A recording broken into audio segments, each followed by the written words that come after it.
Welcome to Classroom Session, a football experience built with purpose.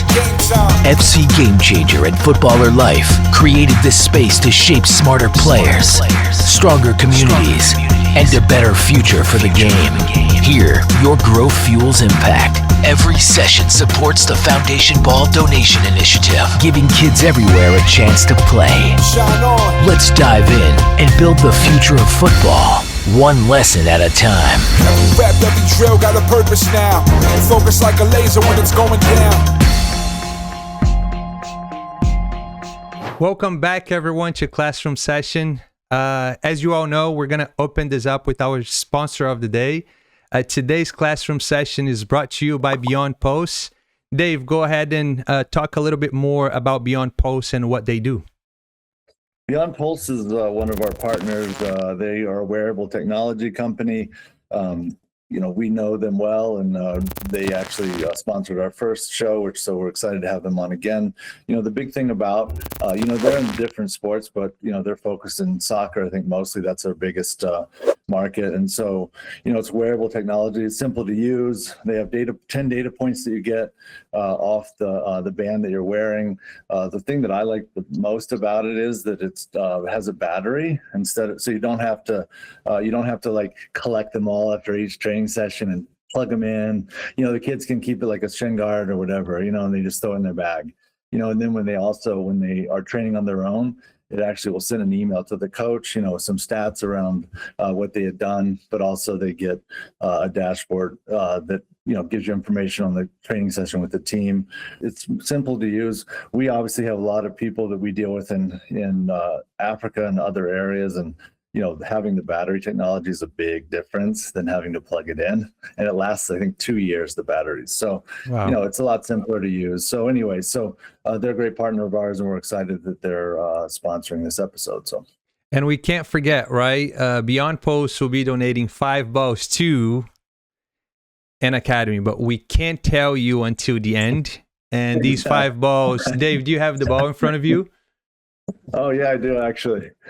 So here's the ball. We donate. Let me get the Football Life lined up. Yes. That's our ball. The QR code is a way to scan and join the community, download the app and join the community. So that's the ball that we're talking about. Yes, and for those of you, if you want to find out the academy and the location of this academy, you have to watch until the end. For those of you listening, listen until the end, and that's how you're going to find out who is the winner of the donation from Beyond Post of the 5 balls. So the Classroom Session is a collaboration between FC Game Changer and Footballer Life. For those of you that don't know, my name is Armando from FC Game Changer, joined as always by my co-host Dave Clark. And we're super excited to welcome an exceptional leader in the women's game, someone who has built programs, developed players, and helped shape the future of football at every level.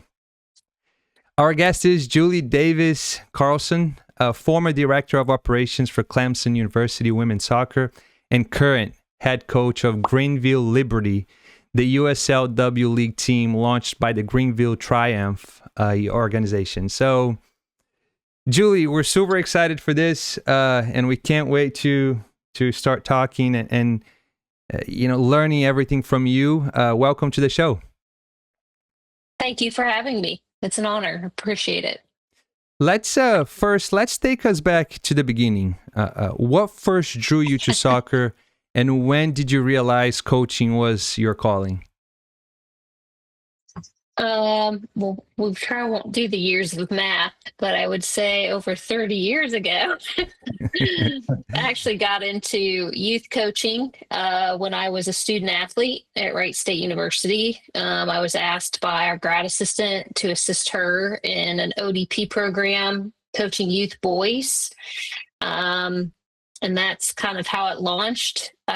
She ended up taking a position at another college, and so they were shorthanded, and so I was kind of thrown in the deep end and had about a 60 boy player pool that I had to train and organize into like an A, B, and C player level group. And then from there, it just kind of took off. I had changed my major to psychology, and sports psychology was becoming quite big back in that time frame. Was in health psychology as well. So I just saw a path for myself, something that I was very passionate about. And I think the biggest thing is I was able to connect to the players and watch them grow, even if it was just after one session or two sessions. You could see I felt that impact. And so that's where I started to focus my efforts from a career standpoint. That's you mentioned something, the connection. You could connect with the players. When did you realize that you had that connection, and how did that connection feel like? I think when you feel the connection is usually when there's a response from players, and the response isn't necessarily absorbing what you're telling them or trying the things that you're telling them. It's when they start asking questions. And when you're training men and women, women tend to ask a lot more questions. So than the men do or the boys do. But over the years, what I've seen is that I've been getting questions back on the boys and the men's side, so that I think there's a comfort level of they find that they can trust what you're going to tell them, and they're going to trust the feedback that you provide them. And I think that's really important, whether it was 30 years ago or 30 years later. I think that those relationships are really important, so that they can come to you, ask you questions, and it's not I already got it figured out mentality. How can I make it a little bit better? How do I take this skill set and use it effectively in my role? Just, it's all about the delivery and the quality of the delivery and connecting with that player. Yeah, that's extremely important. And one, it's never thinking that you know everything, which is, we see that in some kids. They think they know everything, and because of that, they prevent themselves from growing, from asking, like you're saying. Asking questions, super important. But there's also something that, as you're saying, I'm thinking here, in order for young athletes to feel comfortable asking questions to a coach, the coach has also to allow them to ask the questions. Right? From your point of view, from all your experience, what can you tell, not the players, but the coaches, ways for them to make the players feel comfortable, ways for players to feel that relationship, that freedom to ask questions without thinking that judgment is going to happen, or if the questions that they're asking are not good enough questions? What can you share with coaches in this case? I think for coaches, you first of all, titles can impact how that works, right? So they're more inclined to ask assistant coaches or technical directors versus head coaches. And a little bit and some of that is a little bit of a fear factor, because head coaches, right, everything, their playing time, their contracts, all that fall under what head coaches decide to do. And I think it's important for head coaches to really set a stage to allow players to feel comfortable enough to ask questions in a room in front of the group. I think that has to be set in the beginning, and even to allow players to have the opportunity, if they don't feel comfortable asking the question in front of everyone, just to pull a coach aside and ask that question, because that question might involve needing a dry erase board or a piece of paper to kind of draft it out and create visibility, or show them out on the field what you're looking for.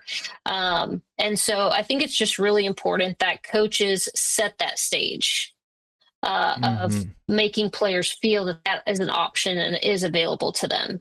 Yeah. It's also, I think it's also important just for clarity, like in communication. Like a lot of times you'll find that if there's some issue between a player and a coach, it's just because the communication is not clear, and so right. And a lot of times the players are not comfortable asking for clarity, like they think that sounds like a complaint, or sounds like you're not happy, but really you're just looking for clarity and communication. Right. Is that true?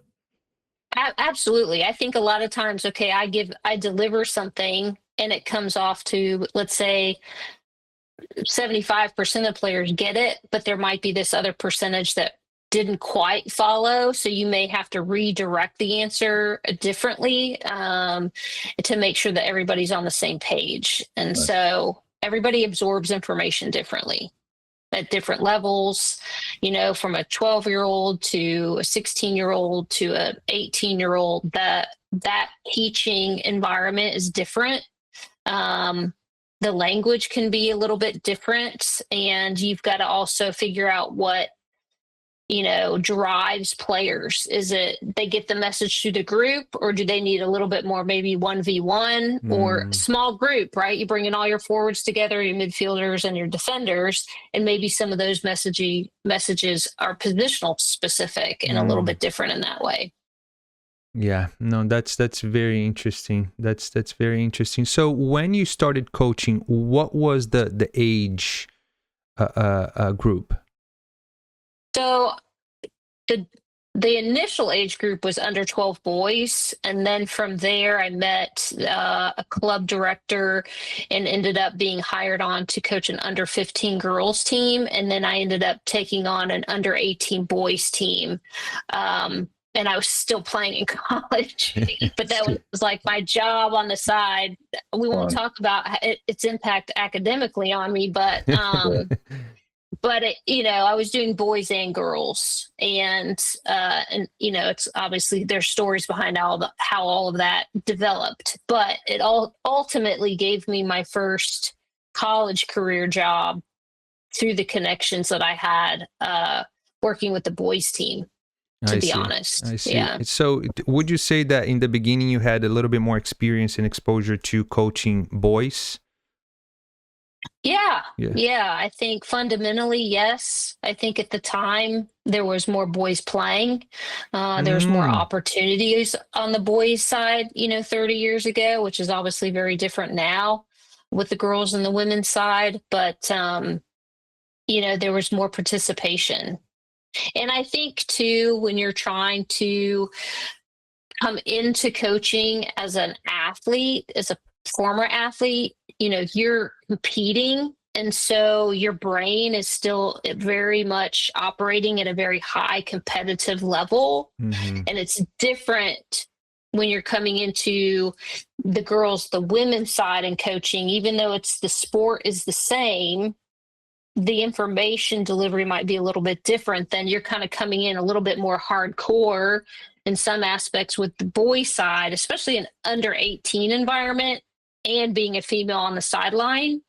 That was a very different dynamic. And so, because you really do have to earn your respect, doesn't matter male or female, you're having to earn your respect in that environment. So if there's one thing that's you could pinpoint and you only have one thing between the difference between boys and girls and coaching them at the youth level, like what's the one difference that you would say, like just one thing? Speed of play.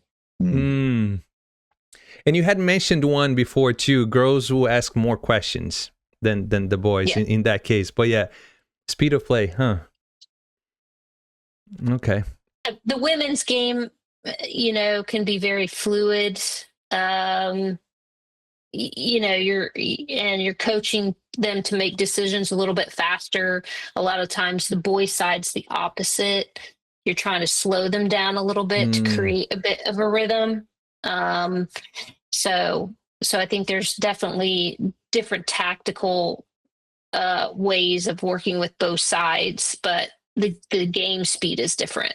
The power is a little different in that regard. Yeah, what I've seen as well from studies that I've read is that the injury rate, especially when it comes to ACL, that I've seen that women, they tend to suffer more from ACL injuries than men. And there's tons of, studies, ideas behind the reason why that happens. Some, they will talk about the way the hips are shaped, men versus women, and the strength levels and all of, these things. So I think for, even when it comes to the training, to the strengthening, it is important for both, but there's a little bit more attention to the women's side too, to avoid these injuries, because it's very high, the percentage of women getting ACL injuries versus men. It happens on both. We all have, heard and seen how devastating that is, but I thought that was interesting as well when it comes to the injury side, how much higher women they will suffer throughout their careers. Yeah, I had 2 ACL reconstruction surgeries, both from playing. Same so, I had a clean out as well when I finished playing, and I obviously didn't forego a continuation of my career because there just wasn't the opportunities to continue to play back then like there are now. There's obviously a lot of research, and there's a lot of people investing in how to come to limiting and reducing these situations. One of the things that we did here with the Liberty program is we created a non-negotiable part of our training, and that was how we did our warm-up. One of the things I've paid a lot of attention to, whether I'm working with the Triumph men, the watching, the opposition warm up on the women's side, watching, college teams warm up and all these things. Some of the things that we built into our regiment was very injury preventive. And so for training, it went a lot longer. Obviously, for games, we had to reduce it because of time for the warm up. But we really embedded a lot of yoga movement, Pilates type movement, band work. Yeah. It wasn't just building the heart rate piece, but it was warming up hips, core, hamstring, really driving the attention to that. And, knock on wood, but we have been extremely fortunate over the last couple of summers that we have dropped a lot of those soft tissue injuries. That's amazing. So I believe there is true science behind preventative measures. I think obviously on the women's side, there's a lot of science on the menstruation cycle going on right now. At what point in that process do things weaken to expose women to higher risk? I believe it is crucial on the men's side as well, because not that they're seeing an increase in ACLs, but as players age, you have the impact of the runner's body, because it's a different sport. You're not just running in a straight line, but the hamstrings are breaking down. We're starting to see a lot more hamstring injury type things. And so I think how we build that preventative it's funny because when I traveled abroad and got to walk through different venues, like training facilities, they didn't have these big sports racks. They didn't have big squat racks and all the stuff like you kind of see over here in the US. Everything was very core based, core balls, band work. Everything was very, very core based. Strengthening your hips, strengthening your cores. Because if you really think about our sport and the anatomy of our sport, so much work is done around the hip and stomach and quad hamstring area. So, I kind of preaching that because I believe what we did really elevated. We got a lot of buy-in from the women, and a lot of them have taken it with them, brought it into their own high school warm-up or brought it into their club warm-up. We brought it into our partnership here with the club that we work with. And we saw a drop in injuries. That's amazing.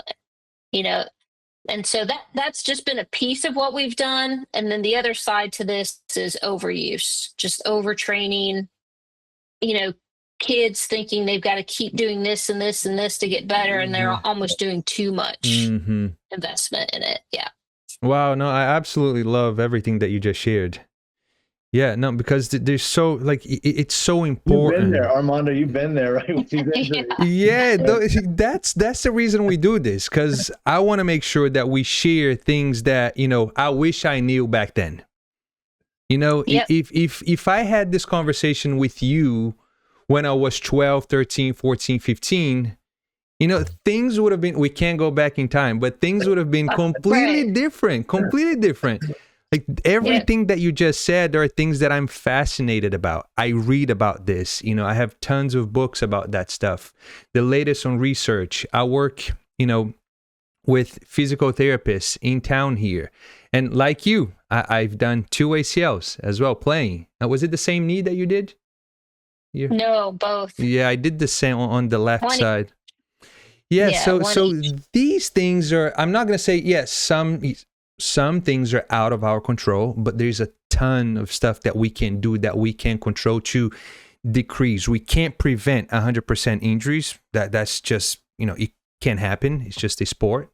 But there's always a way for us to decrease that, you know, chance of getting injured. And everything you just shared right now, I really wish people are listening, watching right now and taking notes.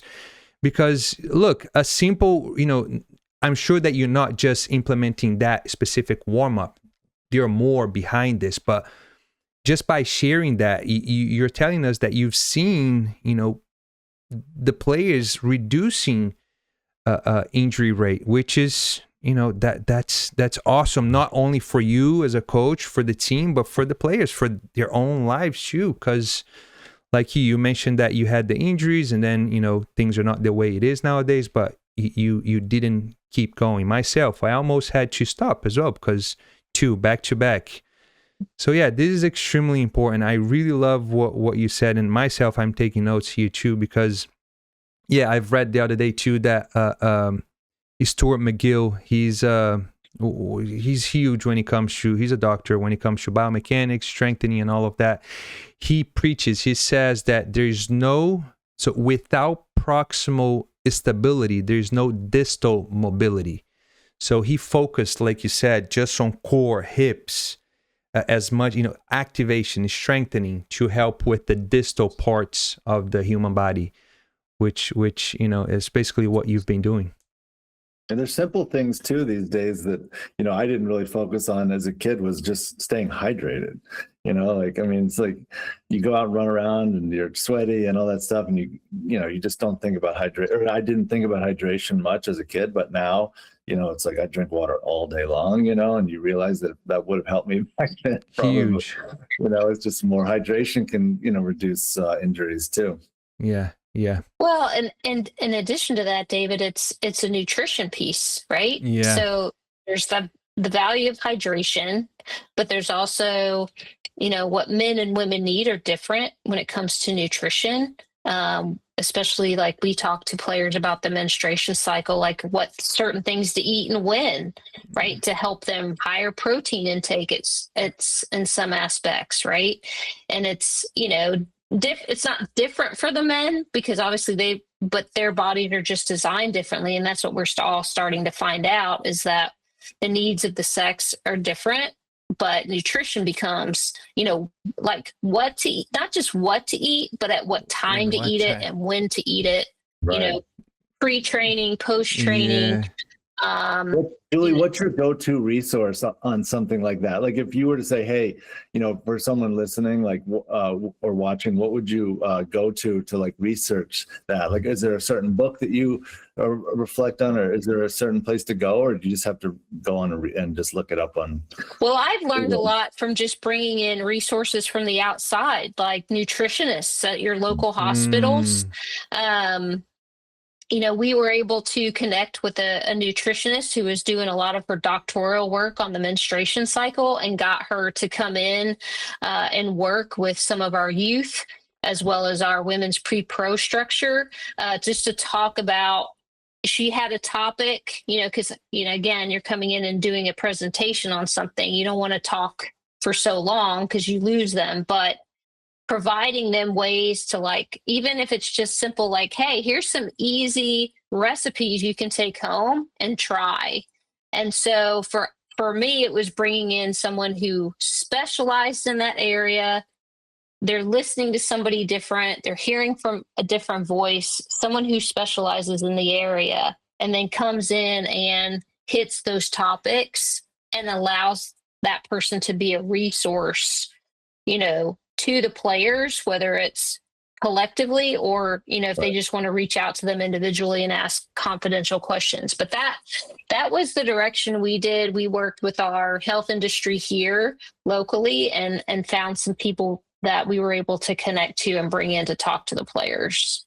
So I'm going to go with homework number one. Let's go. Homework number one. Go, find a local resource, like Julie's saying, that has this information, right? It's not brain surgery, right? Just search on Google, find someone that's nutritionist local, in a local hospital or whatever, and maybe reach out to them and see what what services they provide for your club or if you're an individual, because that sounds like that's one of the keys. Yeah, absolutely. Yeah. It's crazy, but it's simply what you put in your body can impact outcome. So yeah, right. Yeah, no, that's I tell my players here when it comes to nutrition is that the tool that we use to perform our job is our body. So the food that goes into your body will help that tool perform better. And then there's a bunch of hydration, like Dave mentioned, and then proper nutrition will allow you to sleep better, which is the recovery piece. That's huge as well. And then it's a snowball, right? It compounds into getting you to where you want to be and perform better and help your team. And these things are not, once you get, you start to understand as well, like nutrition, the sleep, the hydration, the strength piece, the activation, the warm up, it becomes easy. At first, it could be overwhelming, tons of information, but as you step by step, things become a lot easier because you start seeing the results as well. So that kind of pushes you to keep trying to be better and better and better. And I think what's important for the audience to hear is that each individual athlete is different. Their needs are different, right? So, you could have a very high energy athlete, might have to increase her caloric intake, where another one might have a lot of fatigue issues and maybe find out she might be, iron deficient. And so every athlete is different. And so we always really suggest to the athletes, male or female, listen to your body. That's super your important. body, listen to your body. Yeah, everyone's super unique, huh? Yes. You mentioned, Julie, overtraining. Right. I'm sure that you are tracking and measuring that with technology. Do you have a way to share with the athletes on how to spot, when they could be overtraining, some signs that they start feeling that's overtraining signs? Do you have any idea on that? Yeah, we were limited on some of this because of just budget and resources. So we were able to share, heart rate monitors with the men for a certain number of players to kind of track minutes played, loading. And so, but the funny thing about it is that it still goes back to some of the old school factors. Like, how much mileage have you put on yourself for a week, right? Are you a 90-minute player, a 60-minute player, a 20-minute player? That can differentiate what that each player does in their recovery throughout the week to prepare for a game. Now, we can sit here and put a survey together and measure, how players feel and turn that into some data. But at the same time, it's as simple as walking up to a player and saying, how are you feeling today? Right. And so I think, that's important. I think it's not utilized enough to create, that relationship, male or female players, and, some are going to say they're tired. I mean, there's answers that you're typically, you're going to get. when it comes to what we were doing with the pre-pro factor and kids getting ready for college, the concern was always how much extra are you doing outside of what we do from a training perspective to get ready for college, whether it's simply getting ready for a fitness test. And so what we found was for the type of training we were designing for the players and the additional sport performance relationships we had outside, whether it was a YMCA membership where they could get a swim in or some recovery or yoga or, for the mental, not just stretching and stuff, but also mental health. What we found was, after 6 to 8 weeks, when we did a practice round on fitness tests, everybody was surpassing their marks. And they weren't actually out running a bunch of fitness. It was how they were training, how they were recovering, and how they were utilizing that time versus just running fitness. And so we were very pleased with those results. It definitely, gave us some credibility and, but we also were really educational to them about, because being a summer program, you don't have them necessarily under your radar every day. Right. And so where you would a pro team is a little bit more stricter, or a college program could be a little bit more stricter. And so it was really about educating them on why certain things needed to be done and when with their recovery. And I think we're all going to agree that sleep is probably the best remedy for any athlete. Is sleep. Yeah. So, athletes who stay up and study till 2 a.m., we got to figure out how to fix that. Because when you're sleep deprived, your body breaks down. And one of the best forms of recovery for athletes is sleep.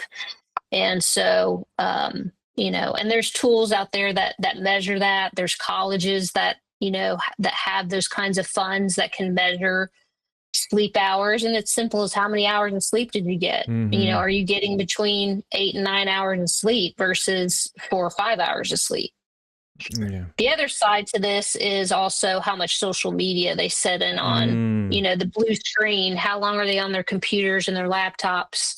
I remember talking to a male athlete at the Triumph a couple of years back, and he was struggling falling asleep. So I asked him personally, I said, well, what's your routine? And come to find out, he'd be up late watching movies on his laptop, or he was always on his phone, laying in bed before he goes to sleep. Well, his body might be relaxed and calming down into sleep mode, but his brain isn't. Yeah. And so it was really important. So he's not coming in completely mentally refreshed. And so we had to really talk to him about, hey, at this time in the day, you've got to shut this down. And you're starting to see more of that information coming out about athletes shutting down from certain things at a certain time frame before sleep occurs. And so it's legitimate. Yeah. So Julie, what about the mental health side? You see a lot of college and professional athletes where they go to training and they have a bad training and they don't train again until the next day. So for 24 hours, they're thinking about the mistakes they made, whatever. And there's no way to disconnect from the game because you're always thinking about it. And so is there any surveys that you guys do on the mental health side, just a weekly or, we're not talking about crisis things. I'm talking about just the standard baseline mental health, how they're feeling, Yeah, I think some of the things that I've come across is just journaling, having players journal their thoughts down to kind of create a clear head and kind of reflect back on, why was when you journal, you're kind of answering your own questions. It's without a therapist in front of you, right? When you start talking about stuff out loud, you kind of answer your own questions. And so journaling is one method that players can do, is kind of write down how they felt afterwards, how they felt going into the preparation of that training session. Why was it bad? Was the coaching bad? Was the activity bad? Was it challenging? Did you turn off? Because I think, if sometimes data creates too much information. And so, you know, you've got your data of your loading, your heart rate monitors, and all those things, and that can be a lot of numbers. And so some players don't want numbers. Some players want all the numbers. Some players may want it kind of spoon-fed a little bit here and there. But I think the mental health piece is, where's a safe space to put your thoughts out? And journaling is always an effective place. I think also for players to have, a source that's maybe non-soccer that they can like maybe just go have a coffee with, or sit down and have that social connection with someone to talk about it, where it becomes a safe space, because then it's not judgmental. It's not a coach. I think those things are important for players. And, I don't really think there's a good survey. I think the best thing too is for coaching staffs to kind of have a strategic plan on how to check in with their players as well. Not every day, but there's got to be a check-in component for sure. Right. That's homework number 2. If you want to be a top player, go get yourself a journal, right? Like, what's the cadence for that, Julie, that you would suggest on the journal? Is it just every day, just write something down about, what's going on currently and how you're feeling, and how does that work? Like, I think it's easy to just, you don't want to like verbal diarrhea a bunch of stuff on there. Like, really try to break down your preparation going into training. How did training actually go? What were your post-training thoughts, and kind of bullet point it so it's a little easier to go back to and follow. And I think the biggest, there's got to be a set of questions for players to ask themselves, is like, why did I not have a good training session? Did I not prepare myself well enough? Did I not come in with the right mindset into training? Was there information lacking that I wasn't unaware of? How can I get that information that I need? Do I have other things going on outside of the sport that are impacting me as a player? Is it, my kid I had a baby and my kid's up all night long, and, I've had to stay up with him or her, and again, this is all at different levels of the sport. Did I fail a test at school and now I've got to show up for practice and I just studied for 3 days? So there's going to be different reasons, but I think it's important that the players go, well, why, can be able to answer why about themselves first. Because I think we are striving for athletes to be the best version of themselves. Right. Because when you're the best version of yourself, you're the best for everyone around you, especially in a team sport like soccer. So how do you get to always be the best version of yourself each and every day? And that's hard, right? Consistency is always hard, especially when you're in a season that might go 10 months long on the pro side. But I think that those have to be questions they have to ask themselves each day. And it is like a diary. I mean, you are journaling, but it's an evaluation. It's a self-evaluation each day.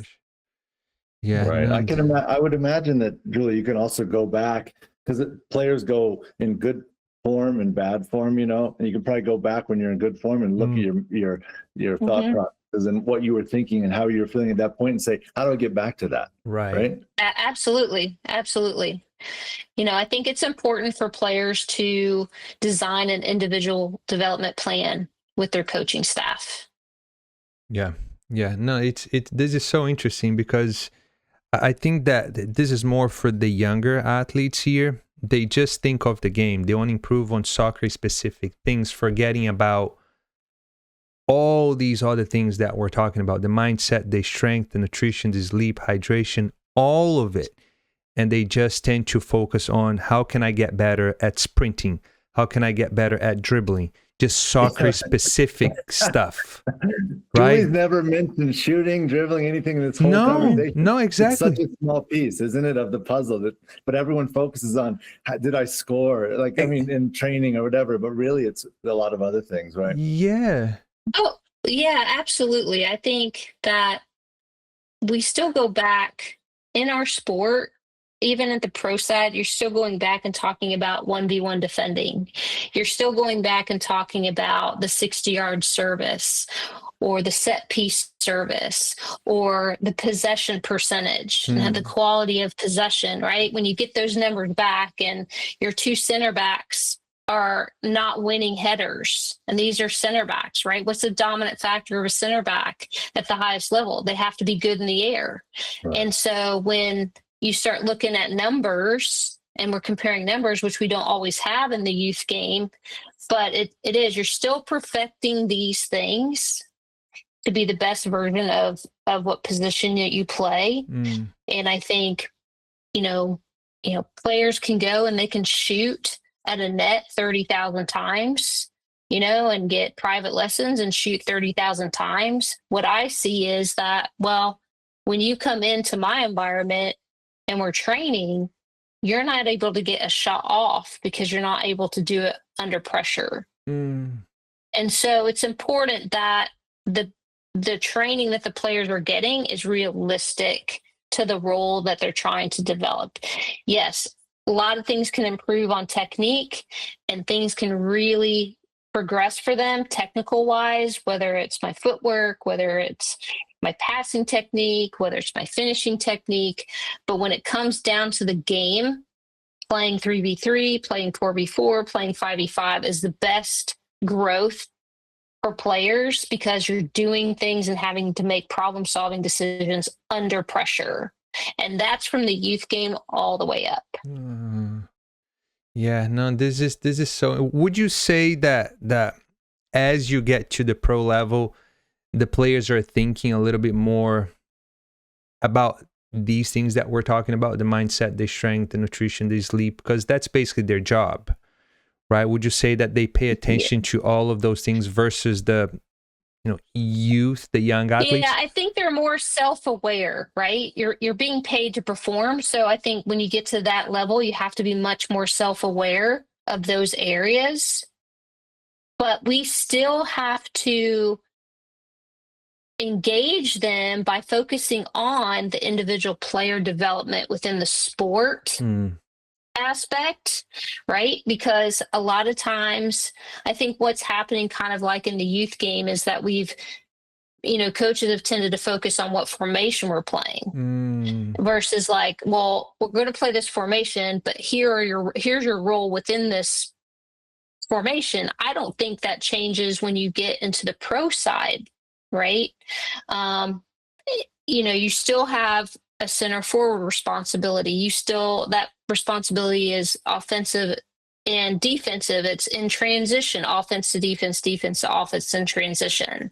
And how does that ebb and flow, right? You're looking at partnerships within the game. So I think even though these are all key areas for pro players, nutrition, health and wellness and all those sort of things, there's still the coaching can't go away. You still have to coach sometimes the simplest principles to get into the weeds. You still got to get into the weeds of the game with pro players because some of it's refresher and some of it's like, oh, I didn't really think about that. I mean, they're still students of the game, regardless of their 13, 14, 15 or 26, 27, 28. And for some, right, they need the repetition to stay sharp, right? But they also need solutions. I see. Yeah, no, this is so good. This is going back to what I said earlier. Having this information, way back then, things would have been completely different. And this is great because the young athletes are listening, they're watching, and they're getting all of this information here. And these are things that if for those that really want to, get to the pro level, they have pretty much a blueprint on, what to expect, on what to do, the things that they should be doing now that will help them in the future. So this is awesome. Let me just here, I want to make sure that we're keep pushing the ball donation. You guys will see a QR code in the screen here. Make sure that you scan that QR code. Dave is showing you the ball right now. There we go, the Football Alive ball. And by scanning that code, it's going to take you to, there you go. It's going to take you to the website, and there you're going to be able to donate. It doesn't matter the amount of balls. One ball will make a massive difference. And for those of you listening, we're going to put the link in the show notes below. Go ahead, click that link, and please donate at least one ball. For those of you that want to donate 5, 10, 15, 20 balls, that's even better. But please, that's going to make a huge difference. Julie, now we have a few questions from players. Okay, we're going to go through them. We have a few here. And the first question is, what can a young player do right now to improve their chances of getting scouted? Scouted at what level? Do we know? They didn't mention. Let's Go with college, because let's go college. Sure. Well, if it depends on the player. If they have an idea of where they want to go and what their demographic of that location is, and they're realistic about the level that they believe they can play at, then it's worth looking at some college combines or some college ID camps to get right on the campus and get the exposure. Those do have their benefits. Otherwise, you need to make sure that you're playing within an organization on a team that is attending good showcases that you would be able to get to get some exposure so they can come out and see you play. But in order for that to occur, you have to reach out to them personally. And the key to that is you don't have to tell them a whole lot about yourself, just the basics of yourself, but make sure you get the coach's name right. Make sure you share your schedule. Make sure it's not a copy paste from one school to the other, because if you mention the school and copy and paste and forget to change the school, that's going to go into the delete pile. So you're applying for a job, right? You're applying for a job. And, there's always been this rule of thumb, you're going to apply for more jobs than you'll ever be offered. But you need to narrow it down to what you're looking at from a degree standpoint, academically, the demographic piece, the level, realistic to the level that you can play at. And then get to these events, tournaments, and showcases with your club team and email those coaches individually. So, Julie, here's a very important question here. How do you find out, or who do you talk to that's going to give you the most realistic view of what level you could play at? Because it's not your parents, obviously. Who do you go to and say? I've heard kids that say, someone says, "Oh, I'm going to go to Clemson." It's like, well, maybe, you know what I mean? But probably not, or I'm going to go to Washington or whatever. And they're looking for these really high ego schools, that they think they're going to play at. But, where do you go to get that really good feedback? Sure. If you have resources that are there for you, like your club coaches who especially been doing this a long time, believe in the level that they tell you can play at. I think it's not, if you can't go to a Power 4 school, it's okay. There's a lot of perks behind playing Division II and playing Division III. Some of it's academic driven. Not everybody can play at a Power 4 school, and not everybody makes it at a Power 4 school. So it's important to sit down and talk with your club coaches or talk with your technical directors and get some perspective of what level you actually can play at. And you'll be happier knowing that you can step in there and impact a program right away. And also, I think it's important to keep in mind what your goals are, because there's people that can go to a Power 4 team and maybe get 10 minutes a game or whatever, or they could go down one step below and play every minute and be the superstar. So it's like they could, I always tell people, do you really want to go there? Because be careful what you wish for, because you might go there and never play. Is that fun? If you're okay with that, that's fine. But you got to realize, what your goals are and what's realistic, even at that school. Yeah, I remember recruiting a player many years ago, and she ended up going to a college because she wanted to win a national championship, and playing didn't matter to her. That kid never stepped foot on the field. I never saw her name again, and she would have probably started and played for us at the time, and had a great standout all conference type of career. So I think for me, I got recruited by a lot of schools. I got injured. I lost a lot of schools through the high school process because of an injury. And so I ended up going somewhere where I knew I would play. And I think because I played and was an impact player, that made me a better coach in the big scheme of things. So I think it's really about what each player personally wants to achieve through their experience over that 4-year period. Right. Yeah, no, it's funny because the second question talks. So I'm going to go through the second question. It's basically what we just talked about.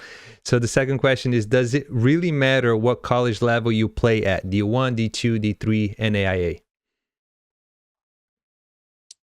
It can impact the professional track. If you're playing at a Power 4 or maybe a mid-major, and you're a standout mid-major, there could be draw, obviously, from the recruitment into the pro factor. I think what people have to understand is that whether it's Division I or Division II, their schedules are very similar as a student athlete. Division III have a lot more restrictions on their student athletes because it's a very academic focused environment as far as what they can and can't do with you during the academic year.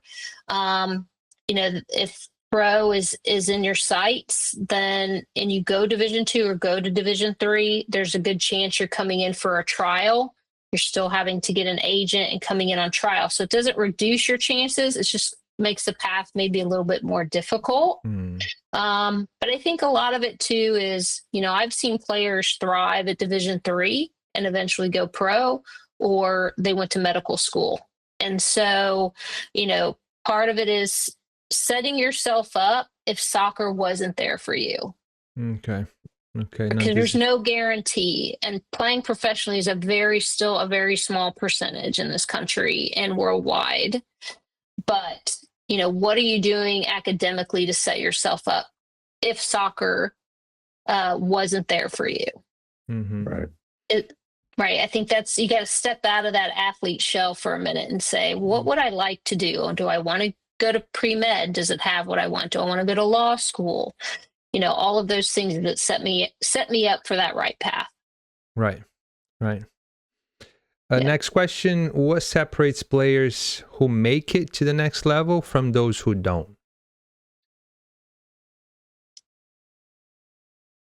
The investment they make in themselves, both as an athlete, preparing their body, training their body, but also just as a footballer, as a soccer player, right? Knowing the game, watching the game, becoming a student of the game, perfecting their game, separates them from everybody else. Yeah. You kind of are a little bit of a soccer junkie, right? Right. But what is it what special qualities do you have that you work on day in and day out that separate you, right? Are you great 1v1 defender? Are you very good in the air, right? Are you a goal scorer? If you're a goal scorer, are you learning how to defend as a front runner, right? Because a lot of front runners come in and they don't know how to defend.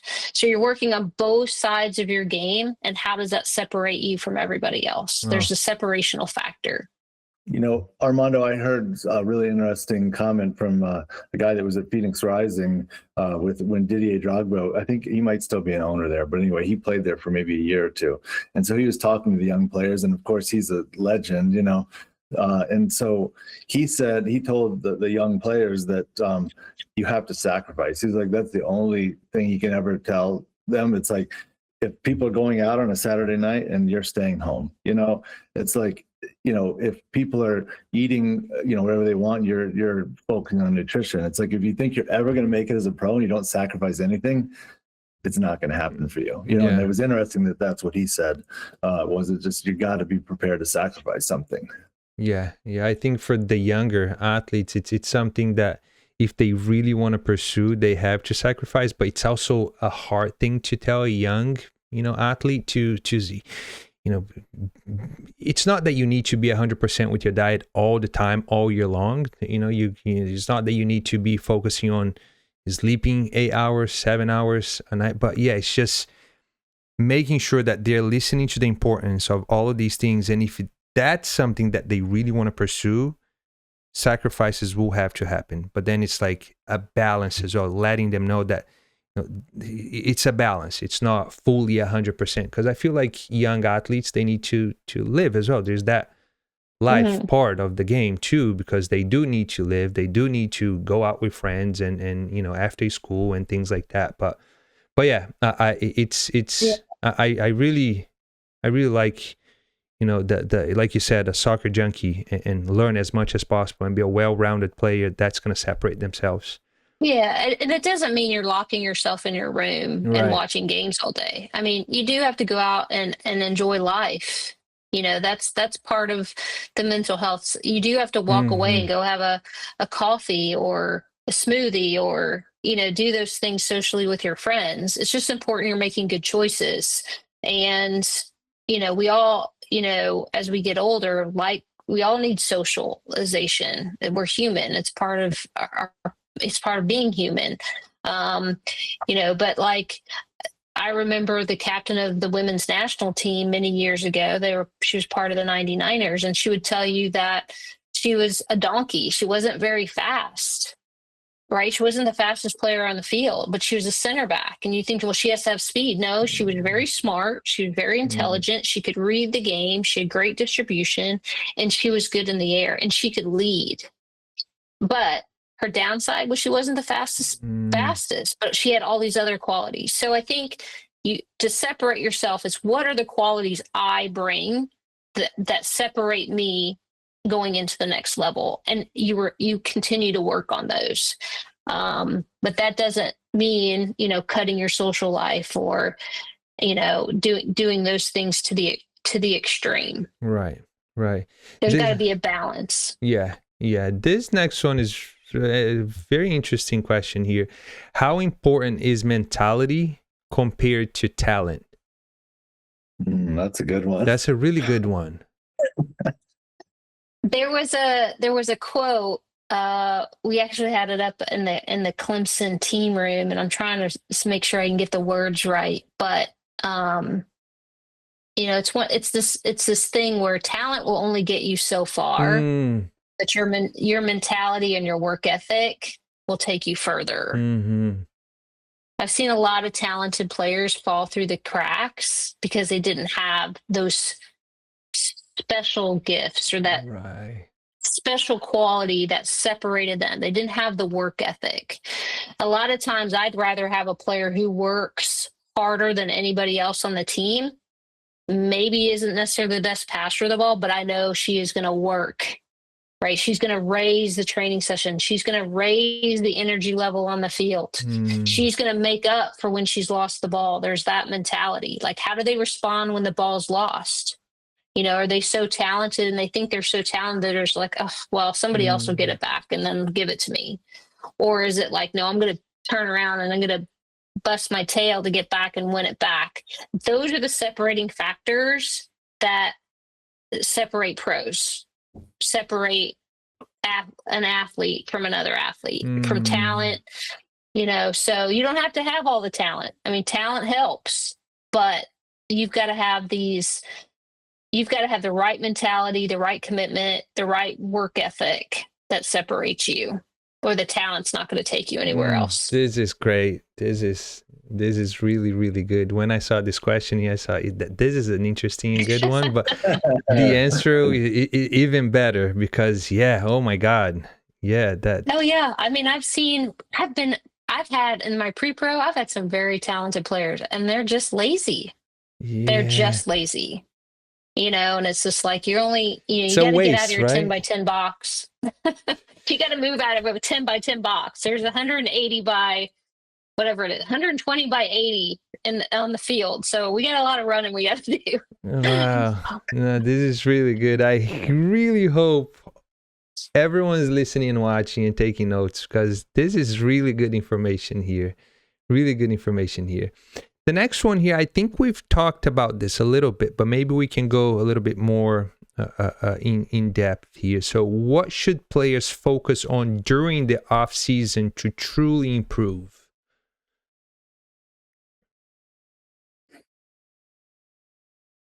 In the off season, and again, it depends on how long it is, but there's two things just to simplify it for them. One would be getting good repetition on technical work, right? And making sure the setup of that technical training has pressure applied in some aspect, right? Where there's some sort of target you got to play around or work around that's realistic to the role that you play. And then the second thing would just be maintenance work, right? Keeping your fitness up, because you'll realize that when you take a break for a period of time, that you come back into that and you're going to feel it for the next 2 or 3 days. Now, it doesn't have to be every day of the break, because I do think there's got to be a mental reset for athletes.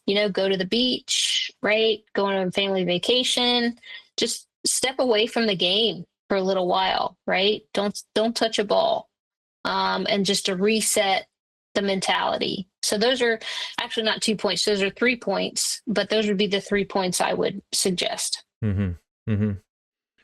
Yeah, now we have the last question here.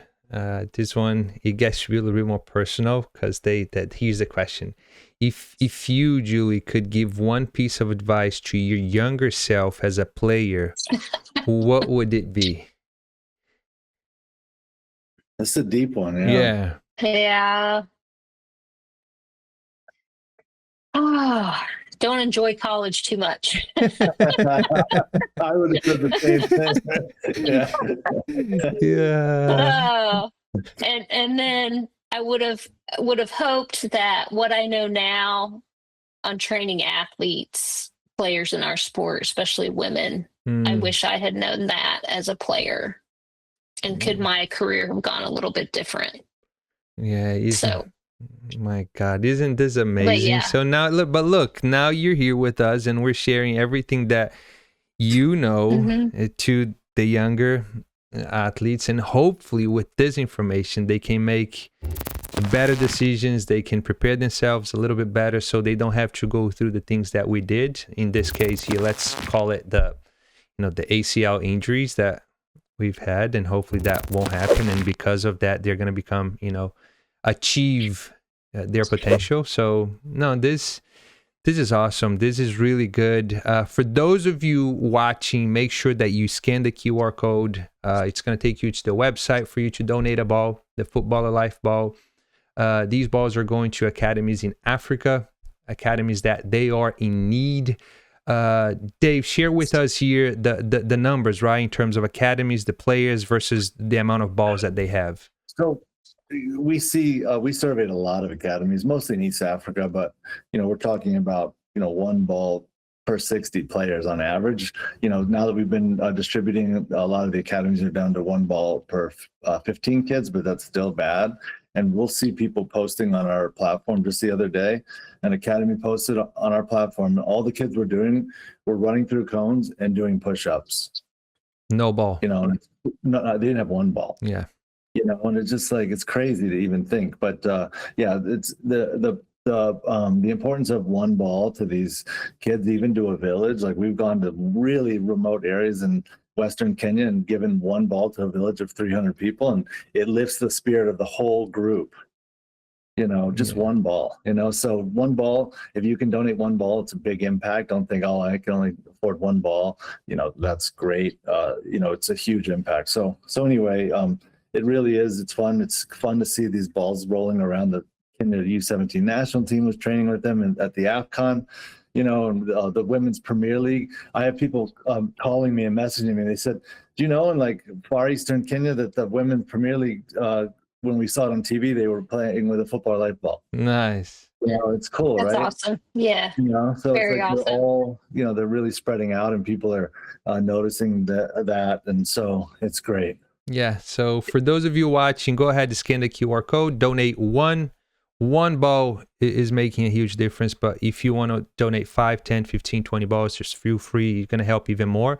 For those of you listening to the show, there's a link in the show notes below. Click that link. It's going to take you to the website, and there you're going to be able to donate the Footballer Life Ball. We are getting to the end of classroom session, and just to let you all know, today's classroom session is brought to you by Beyond Pulse, who will be donating 5 balls to, I think now is the time that we're going to announce. Dave, go ahead and announce the academy that will be receiving 5 balls and donation by Beyond Pulse. So the academy selected is Zero Latitude Football Academy. The reason they're called Zero Latitude is because they're on the equator in Kenya. So it was kind of strange when I was in Kenya and I went by and I saw a sign that said, "This is the equator." I was like, whoa, you know what I mean? That's kind of cool. You know, my grandfather was in the Navy, and when you went across the equator, it was a massive thing. For the first time, it was a huge thing. But anyway, so they're right on the equator. It's a pretty cool story. And we're excited to donate the balls to them. And we'll be showing some content of them receiving the balls in this show. So when it comes out. So anyway, so congratulations, Zero Latitude. And thank you, Beyond Pulse. We appreciate that. Yeah. And Yes. Julie, where can people find you? They can reach me through the Greenville Liberty website. Or they can also reach out if they have David's contact information. They can also reach out through David, who can contact me as well. Awesome. Yeah, Julie's been great for us as an ambassador. We love having her on the team now, in terms of Football Life and helping us. We have programs with the Madeira Soccer Assassins, which is amazing that she's helped with. So yeah, if you need to get a hold of Julie, you can get a hold of me also through the app or through our social media channels or whatever. If there's some, question you have for her or whatever, I'll get it to her and make sure it gets back. So anyway, we appreciate Julie, you joining us on this episode, and I'm excited to continue our partnership working together. It's been a lot of fun. So Yeah, Julie. No, thank you for the invitation. I've enjoyed it very much. Julie, I just wanted to let you know that everything that you shared today, I know that, we're trying to help the young athletes, but selfishly, I'm taking, notes, because all of those things that you shared, I'm going to implement. It's just confirming some of the things that I already knew. So that's great. But also you shared such as the mental health piece, journaling and writing stuff down. And Dave actually had that, look back and see when you're feeling your greatest, read those notes that you had, and then you can compare. But that's a really good thing that I'm going to add on to my day-to-day here, because, I'm always trying to improve. And I love these conversations here, especially with someone like you. It's, selfishly, I'm also, taking notes and trying to gather as much information as possible. And for the audience, right? For the audience, the younger athletes, this is awesome. That's basically the blueprint. We talked about so many things, and we talked so little about soccer, the game, the specific training, which I think that, for footballers, they already do tons of those, just emphasizing the importance of the other things that we talked about, the mindset, the mental health, the strength and conditioning, the proper warm-up, all of those things that will help them improve as a player. So I'm super grateful to have you here, and thank you. Thank you for being part of this. You're very welcome. Thanks for having me on the show. thanks, Julie. All right. I'll catch you guys soon.